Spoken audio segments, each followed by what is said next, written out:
The Valiant Little Tailor is a fairy tale about a clever tailor who, after killing 7 flies with one blow, embroiders 7 at one stroke on his belt. Mistaken for a great warrior, he embarks on adventures where he outsmarts giants, captures a unicorn and defeats a wild boar. His wit and bravery hid him a kingdom and a princess, proving that intelligence and confidence can be more powerful than brute strength. 7 in one blow? That's the story I told, but it didn't start out the way people think. I wasn't born a hero. I wasn't born with a sword or a shield in my hand. I was just a simple tailor, in my small shop day in and day out, stitching clothes and minding my business. But one day, something set me off something as small as flies. They were buzzing in my face, crawling all over the fabric, making me lose focus, and in that moment I snapped. I grabbed my hand, swung it across the room, and bam! 7 of them fell in one strike. Now, in that moment, I felt an adrenaline rush, the kind of rush you feel when you get something out of your system, like finally releasing a pressure that's been building up inside of you. And for a brief second, it felt good, too good. But what happened next? That's where the story gets dangerous. People started talking. They heard my story, 7 in one blow, and they didn't ask questions, they assumed. This man is powerful. He's a giant killer. They believed I had slain some mighty warriors, taken down monstrous creatures. The next thing I knew, I wasn't just a tailor anymore. I was a legend, a hero. People came from miles away to seek my help, to test me.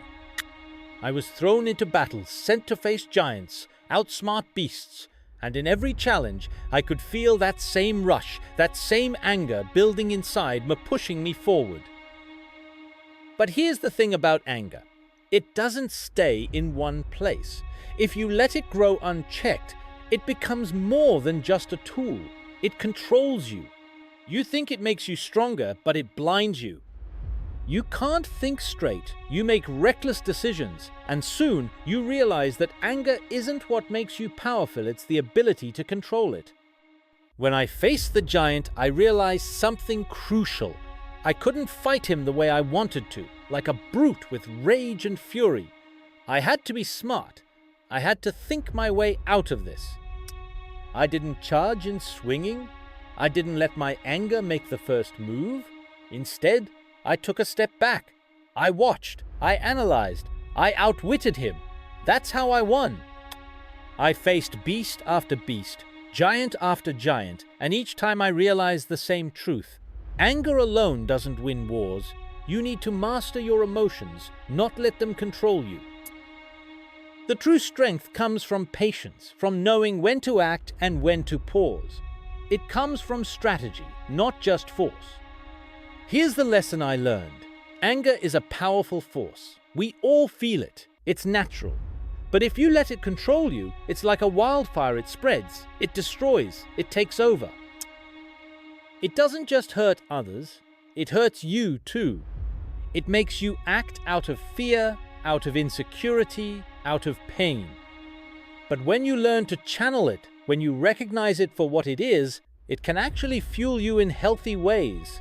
Anger can be a tool to push you to act, to defend yourself, to change things in your life. But it has to be controlled, directed. You don't have to suppress it, you have to work with it. When I learned that, everything changed. I stopped fighting my anger. I started using it. So here's the question.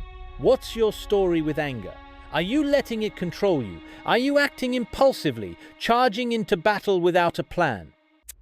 Or are you learning to step back, assess the situation, and use that anger to your advantage? Because in the end, the greatest warriors aren't the ones who charge in head first. They're the ones who know when to fight and when to hold their ground. You have the power to decide how you react. Don't let your anger decide for you. Learn to control it before it controls you.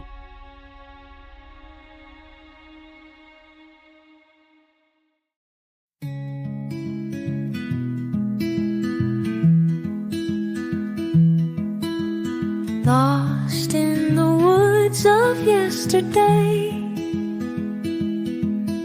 stories where I used to play.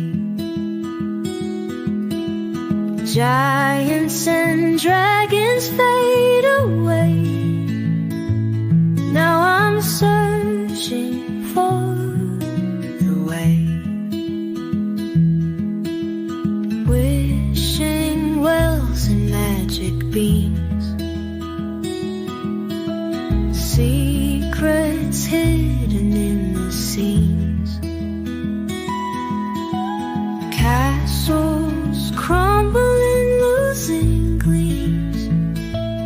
All these fragments of my dreams. Once upon a mind we leave behind. Fairy tales no longer blind. Truth and tales so intertwined. Once upon